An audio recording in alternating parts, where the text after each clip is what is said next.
Hello and welcome to Morning Call for Friday, the 3rd of May, 2019. Friday. It's finally Friday. You made it. Just hang in there for a few more hours and it'll all be good. I'm here with the tech news of the day, which aren't plenty. Some nice stuff, but it seems to have been bit of a slow day. I mean, I wrote like 3 stories yesterday for Heise, but I'm not like bringing them up. Most of them are like, I don't know,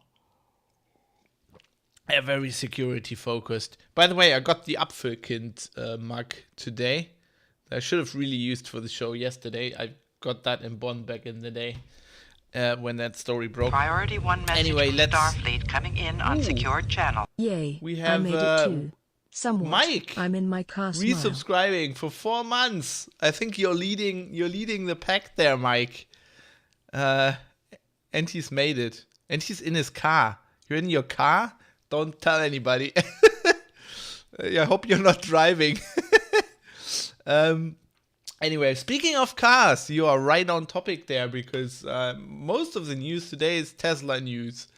First off, Tesla wants $2.3 billion. Cash influx from investors. Musk had been saying this was gonna happen. I'm on speaker. Hello. Maybe there's somebody else in the car. I hope it's not a Tesla. Got some crash stories later. Anyway, they need more money. Musk was saying we probably will need more money, and now they've said that. Interestingly, he had said for quite a while that they wouldn't need more investment, and promised his investors that they would, make money, start making money. But they're like expanding pretty much. I mean, they're expanding so quickly that they need more and more money. And generally, I don't know. I don't know much about finances, really. I mean, if you've been listening to the shows, it must be obvious by now. And I don't know anything about investing or stocks. But investors always seem to be okay if you just like throwing money out the window. As long as you can demonstrate that you're expanding, it's quite. They suffer that for quite a while, it seems. Anyway, it seems like Tesla will be doing this for a bit more. Tesla also being sued in California for that crash last year. So pretty much a year ago in March 2018, there was a crash on Highway 101 in Silicon Valley where a Tesla on autopilot or driving assist or whatever it's called basically mistook a crash attenuator guard for the lane. I don't know. It like it mistook the markings.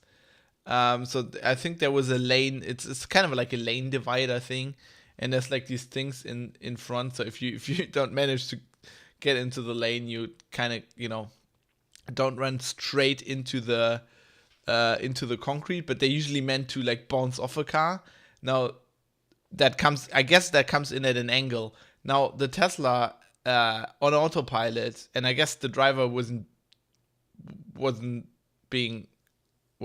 at all, ran full speed into this crash attenuator, because it kind of mistook the line markings and like obviously completely totaled the Tesla. But also other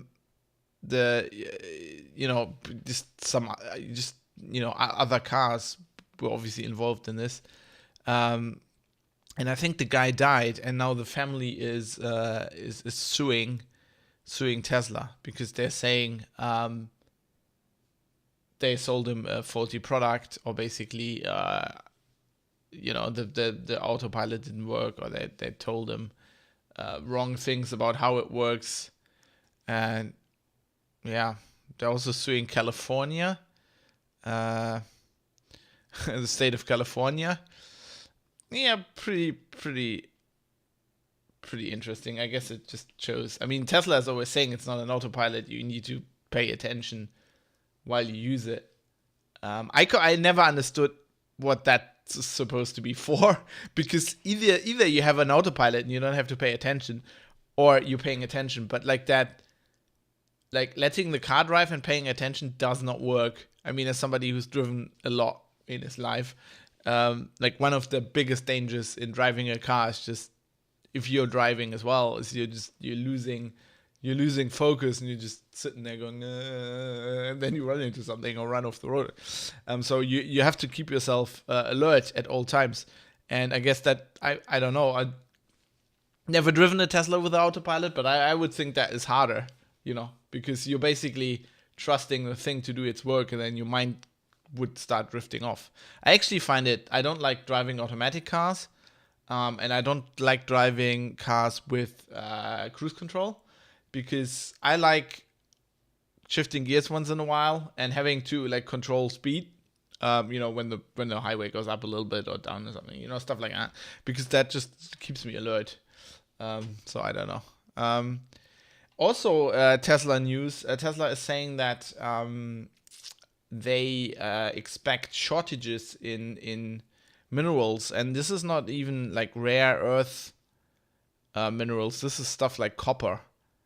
So an electric car uses twice as much copper while being built as a normal car, which makes sense. The electronic motors in there use a lot of copper, and which is, but they're also saying nickel, lithium, of course, for the batteries. So also rare earth metals. And they're saying with copper, they're reckoning there's been mismanagement in the industry. And so there wasn't people weren't investing in copper for a long time, and so this is why they're in this problem. I don't kind of see that, because I know that copper is worth a lot, and there's big huge companies. I mean, the biggest ones, Aurubis, has a huge plant here in Hamburg, where they recycle copper. And I mean, copper's been being used for telecoms equipment for ages. Everybody says fiber, but countries still use a hell of a lot of copper. So I don't know what that's about. What I found interesting is that Tesla has a what's her title? Sarah Maricel. She is Tesla's global head of requisition for battery metals. I don't know what her real title is. I'm reading this off Golang, which is obviously German. Teslas globale Versorgungsmanagerin für Batteriemetalle. She's like the quartermaster of battery metals. It's interesting. Yeah, I guess it would make sense. It's kind of like Apple always needs to make sure they get have all the screens and all the RAM for their phones. So I guess Tesla needs a lot of stuff for their batteries. In connection to this, or just general electronic cars.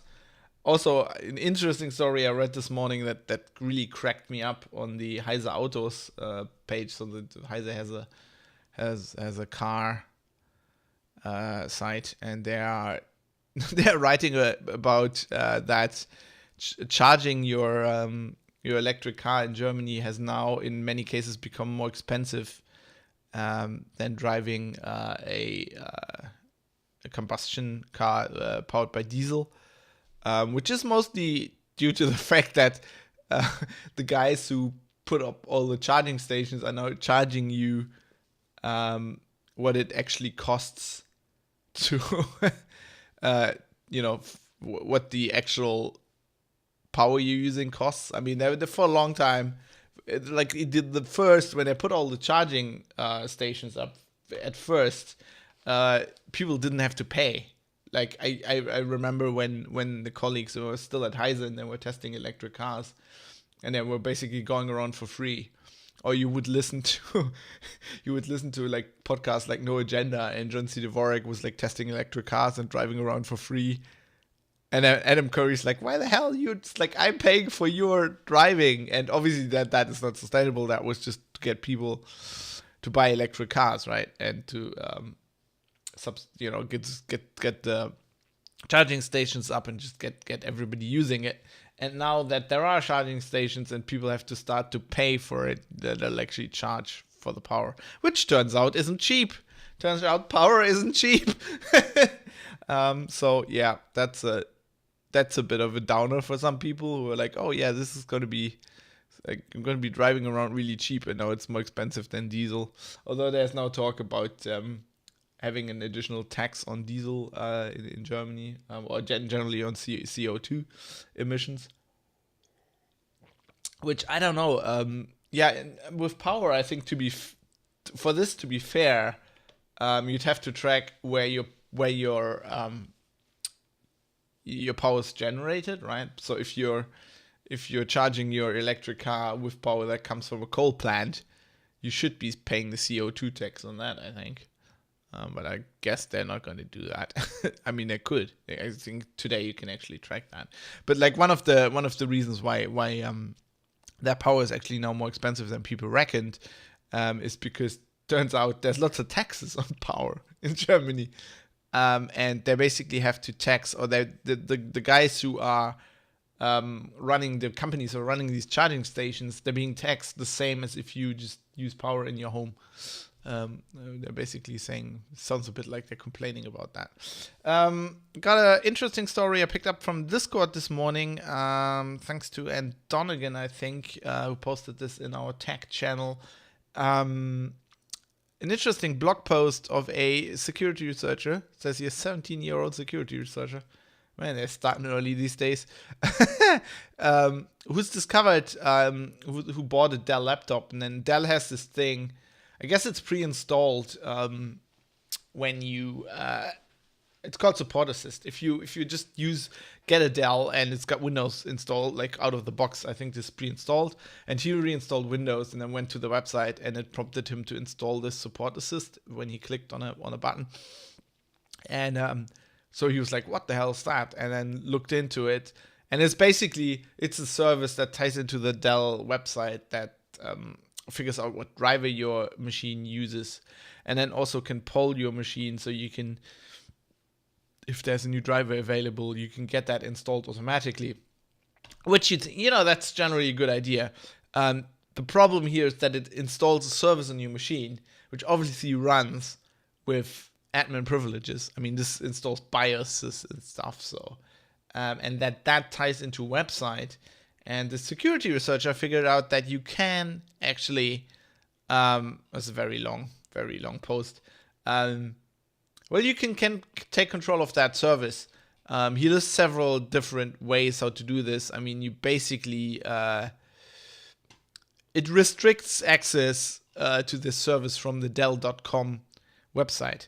So you to get into that, you'd have to find a cross-site scripting vulnerabilities on Dell websites, which, I mean, Dell has a lot of websites. It just needs to be under the Dell.com domain, so that would be possible. It says you could find a subdomain takeover vulnerability, so a way for you to actually get access and get control over a subdomain under Dell.com. You could use that. You could, if you're already on the machine, but don't have admin privileges, you could request this So basically, there's a web server running on the machine, and you can, for this service thing, and you could just request, could just make a request to that web server from the local machine, which, I mean, you have to be on the machine, but that would give you the advantage of then having, sending it something, and it installs that with admin privileges. Or you could just use DNS hijacking, especially like attack on the local network, and he did that. So he managed to just get his own, like the way this is supposed to work. Is it sends a file. It could be BIOS update, for example, and from the Dell website to your machine to that service, and that service installs it with admin privileges, and it's authenticated that it's that file and that it comes from Dell. But if you can get, like he did, if you can insert yourself in there, you can just send it any file, and that worked. He disclosed this responsibly. I found this in October, and Dell has fixed it. But pretty bad. I mean, we have this once in a while, just like services like these. Lenovo had a big thing about this with like a driver management thing that could be hijacked. This is why this is the stuff people use. Like this is how you would hack. If you know about something like this and nobody else knows about this is like how you can hack machines. This is what intelligence services do, but also just random hackers who want to get into machines. I mean, this is how you get into company networks. You get an employee who has a Dell laptop like this, and you own it. Like, it doesn't even have to be a company laptop. It might be a personal laptop. And when they're at home, you figure out who they are. You figure out that you know about this vulnerability that nobody knows about. Then you just own their system, and the next time they're in the company and inside the network, you can then go and get into that network. Speaking of getting into networks and backdoors, I have to read this also out verbatim from the Register, because once again, they're great.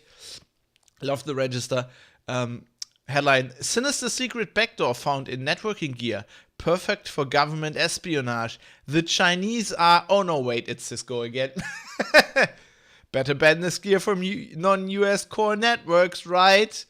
So they're talking about, obviously, the controversy with Huawei tech that everybody, especially the Americans, want to ban out of their networking equipment for like 5G and stuff, and they're saying that there are backdoors in their stuff. And when this first broke, the first thing I said, Cisco, I literally said Cisco has tons of backdoors all the time. Why don't they ban that? And this is basically the horse that the Register riding now as well. They're basically going on the same argument, which is cool. I like that. And this backdoors everywhere.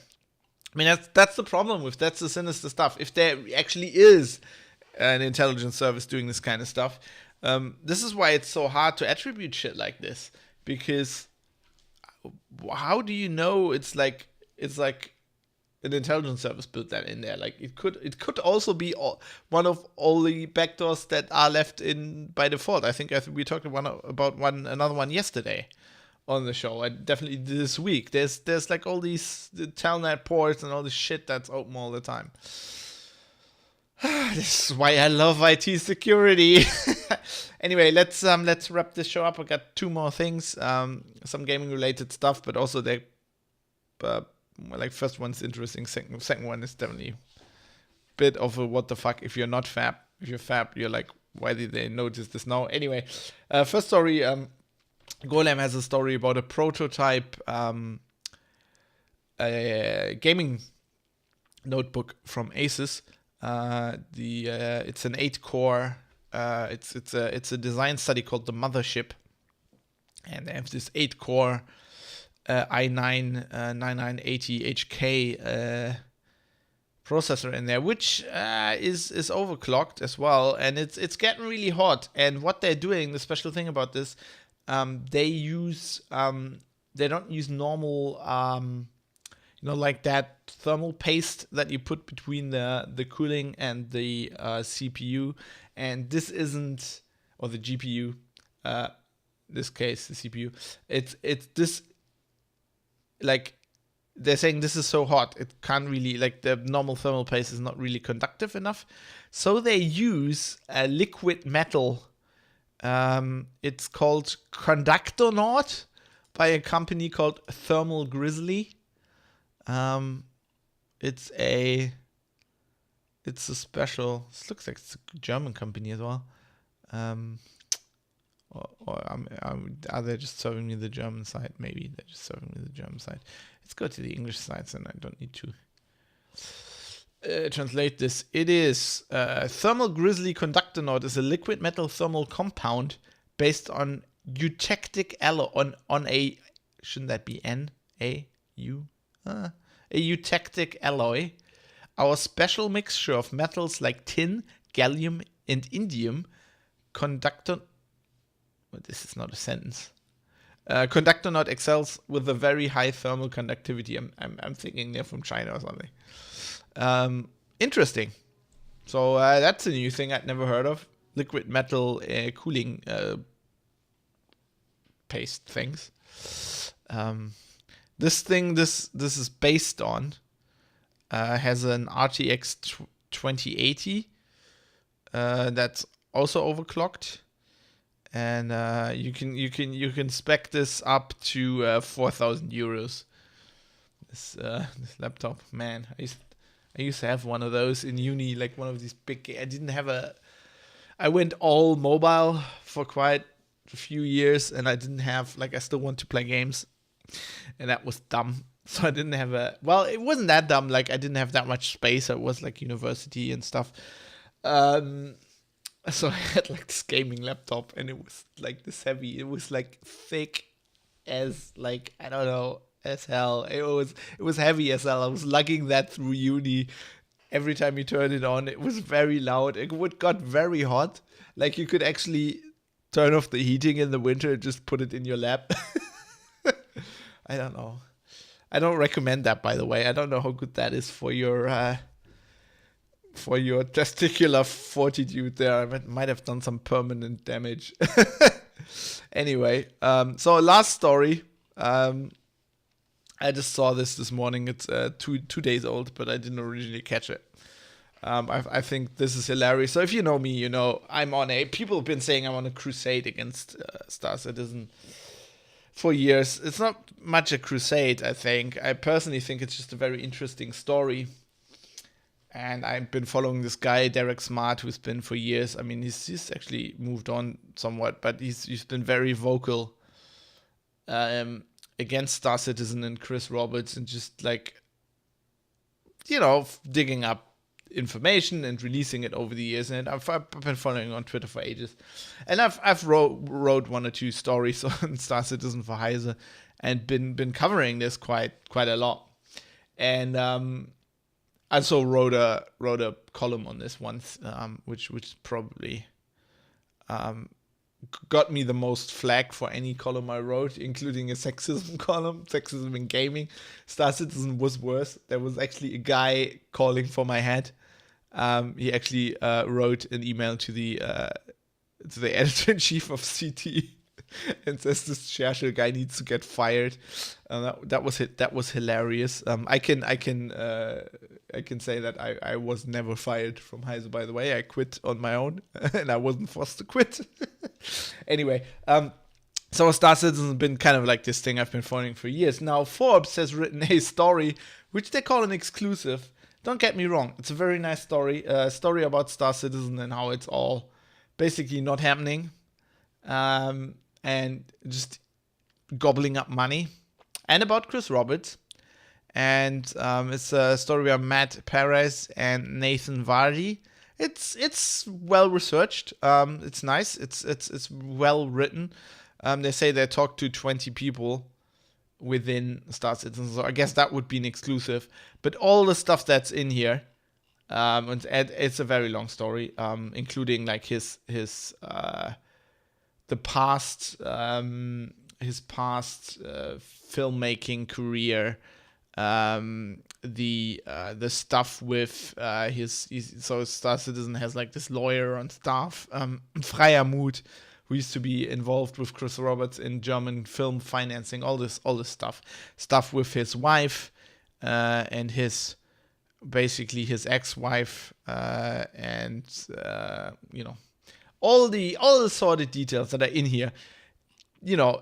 It's nicely written, but it's like this has all been public knowledge. Like if you follow Derek Smart, you know this for years. I've written about I've written about Star Citizen in general, but because editorial guidelines at Heise and stuff, all the private stuff generally we leave out. It's like not really of interest. But I've talked about this. I did an episode on Geek News Radio about Star Citizen years ago, where I brought up a lot of this stuff. And but it's a nice story. Like if you're interested in Star Citizen, it's well worth a read.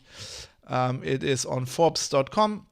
It's called Exclusive. Well, the saga of Star Citizen, a video game that raised $300 million, but may never be ready to play.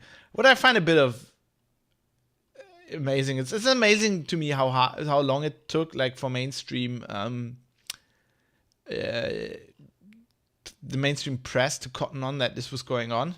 Because I mean, it's been reported. It's just generally that the people reporting this, like, have been shunned. I remember, there was this Escapist article that this reporter wrote at the Escapist, and she was basically she was attacked, harassed for this article. She later quit the Escapist, I think, but she wrote like basically this story 3 years ago, and nobody just paid attention to it. Like the stuff I wrote for Heise obviously was German, so it never penetrated the English press, and the mainstream gaming press was until very recently both GameStar in Germany and magazines like PC Gamer in the UK.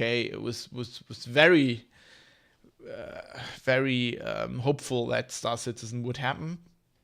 Like the last big thing PC Gamer did was when they were at the set, when they were filming all the Squadron 42, and they got to meet Mark Hamill and stuff like that. And they were generally really positive. So I wonder, like with Forbes doing this now, with Forbes basically having the balls to dig all this up, including like all the sorted, like they didn't put all the stuff in there. You could put in there with like Robert's wife and stuff, but they put some stuff in. So I'm kind of amazed by that. I'm wondering how long it takes for the mainstream gaming press to pick this up as well, for the tide to turn. From Star Citizen just is very expensive. Took ages to produce, will be an amazing game and will come out. The tide to turn to it will probably never ever come out. Or I'm convinced personally. I'm convinced it's gonna come out, because with laws being what they are, class action lawsuits and stuff, in the US, if Roberts doesn't deliver something at some point, he's gonna open himself up to like just massive lawsuits, and which he's been talking for quite a while now. I think maybe a year or two. He's been talking about the minimum viable product that they have, or that they're gonna finish, which they're then going to release, and then can say it's finished. I mean, it doesn't have to be finished. So it's not like the conventional video game publishing history isn't full of games that were published that weren't finished at all, including some of Chris Roberts' previous games. But interesting stuff. An interesting story for you if you wanna follow that. Otherwise, it's only left for me to wish you a